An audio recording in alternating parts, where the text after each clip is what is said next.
Now, the ODM leader, Raila Odinga, has been in a 2-day tour of Mombasa County, where he has been inspecting a number of development projects, including the NHIF registration drive that has been going on.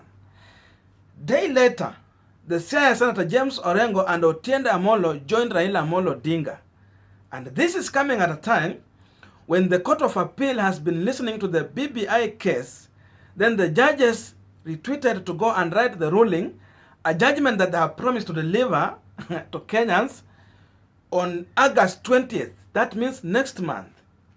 So I want to assume at this time, James Orengo and Otiende Amolo, who has been the lead counsel defending Raila Odinga, went to Mombasa to explain to Raila Odinga in terms of BBI, the process and what to expect for having it that we are running out of time, considering time also.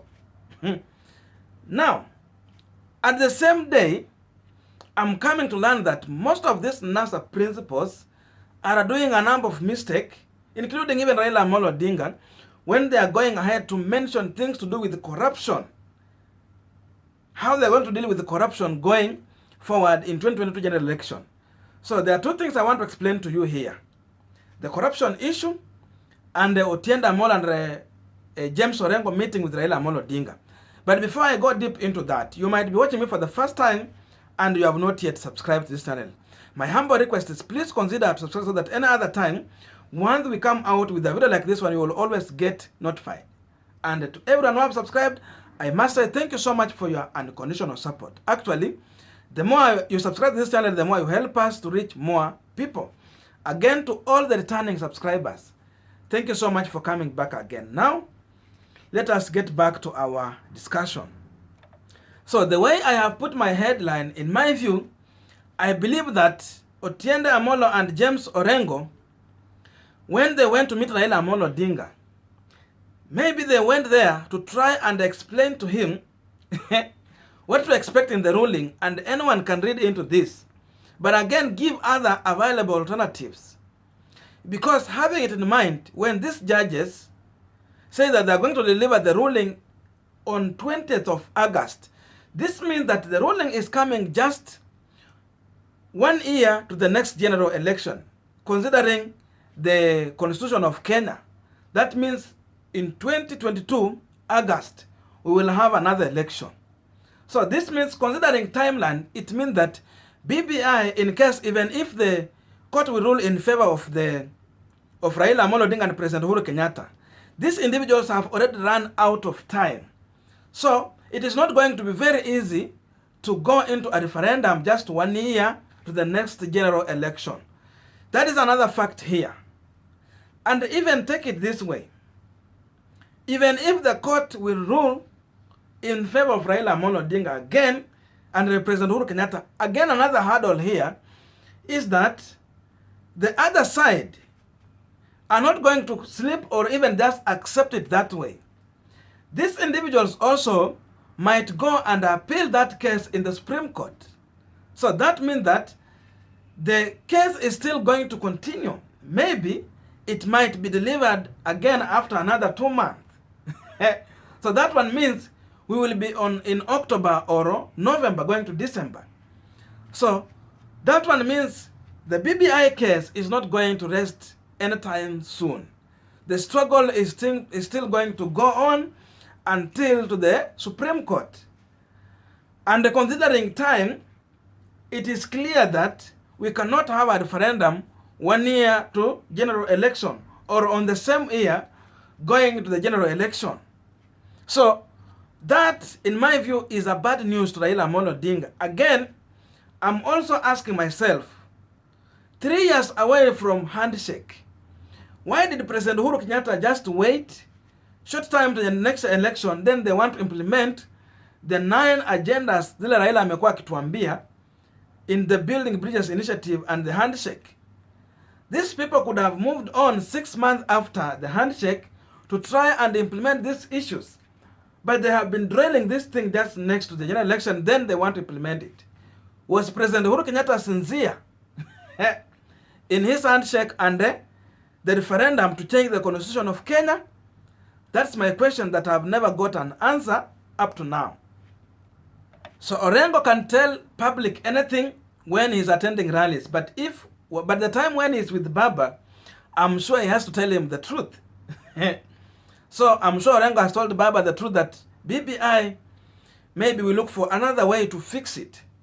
But having timeline that we have now, and the struggle we have to go all the way to the Supreme Court, it might not work. So that one means maybe these people, like Atwoli put it, they will look for a way to extend the term of President Uhuru Kenyatta and the members of parliament in the office, maybe by 1 year, in case if it can work. But if that one will not work, then BBI is just dead. Again, another issue here is that they can go ahead and try to implement some of the issues in the BBI, like the way Musalia Mudavadi said, through the National Assembly. These members of parliament can come out with a motion that will see this thing get into implementation once the president sign into that bill. So that is another way these people can go, because now everything is getting hard. Only that some issues like the boundary limitation and the increment of the constituencies, something that was favoring more one of the communities in Kenya, that is Central Region. Really, how do Kenyans buy into this? One community getting up to 70 constituencies, that one, the way they put it, the largest community in Kenya. Then another question that come out now, Western Region being the second largest, come in just getting 6 only. Does it make sense? So maybe that's the thing these individuals might lose, something that President Uhuru Kenyatta was putting more focus on, just to pursue his side for the people of Central Region to buy into the Building Bridges initiative. Now, my second issue was to talk about how the NASA, some of the NASA principals are trying to use the corruption issue to sell their 2022 bid for general election. All these individuals want to go into office. They want to be on ballot to run for the presidency. But now they're still coming to tell Kenyans that they are going to jail the corrupt individuals, or people who are corrupt should be in jail, how they are going to handle corruption. All these people have talked about this. Raila Odinga talked about it.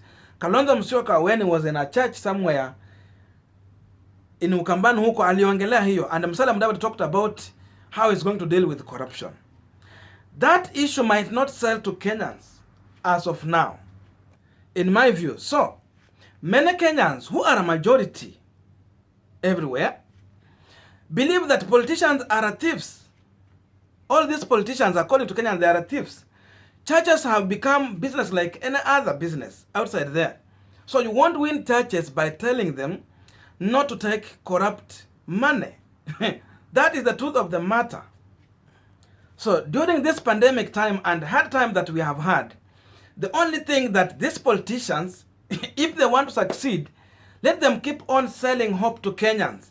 Even if it is a false hope, I think that one can sell out. And again, at the same time,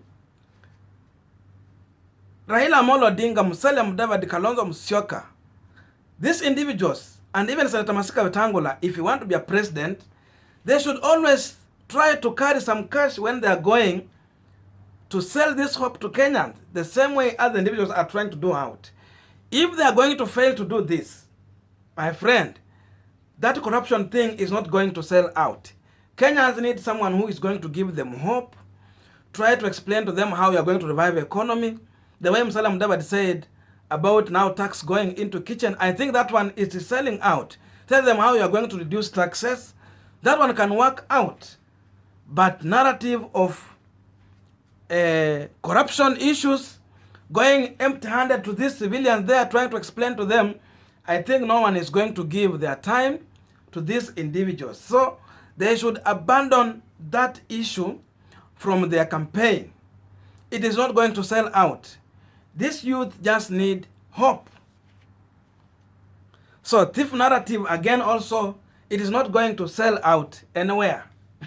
And whoever is going to Central Region or any other place to campaign Once you keep on telling people about jailing thieves, and these people told us in 2017 and in 2012 that these individuals we are calling thieves, they are our thieves.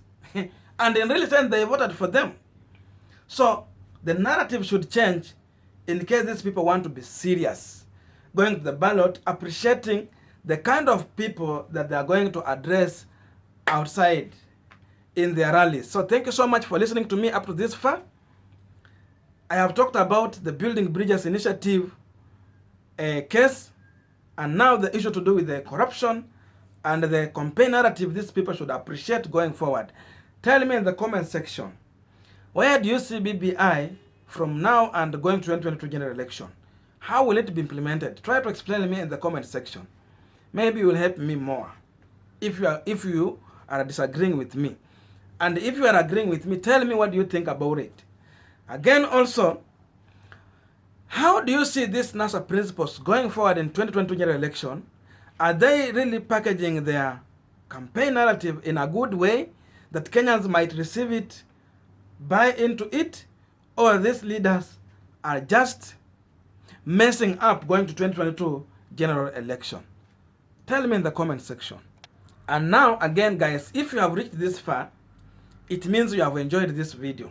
So, if you have not said subscribe, just consider to do me a favor by subscribing. Thank you so much. May good God bless you guys, and see you in my next video.